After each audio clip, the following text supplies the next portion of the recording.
এইটা আসলে আজকে 14ই ফেব্রুয়ারি বিশ্ব বেহায়া দিবস।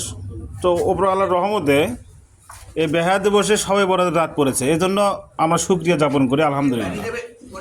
তো এখানে যেটা দেখতে পাচ্ছেন, আমার দাদির আমলে আমার দাদার আমলে দেখেছি সবে বরাতের আসলে তার 10-15 দিন আগে থেকে আটা কোটা, এটা হালুয়া করা, রুটি করা, এগুলো করা লাগবে। তো অনেক হুজুরদের মাসলা মাসাইল শুনে আমরা সেই বৃত্ত থেকে বের হয়ে আসতেছি আস্তে আস্তে।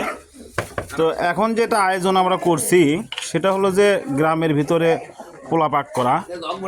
তো আসলে এটা করার উদ্দেশ্য একটাই, খাওয়া না, এটার উদ্দেশ্য একটাই যে এইটাকে উপলক্ষ করে কিছু কিছু মানুষ আমরা যারা আছি, আসলে আমরা মুসলমান মানুষ, ধর্মভীরু মানুষ, যাতে আমরা কিছুক্ষণ অপেক্ষা করে কিছু ইবাদত বন্দেগী বেশি বেশি নফল নামাজ পড়তে পারি।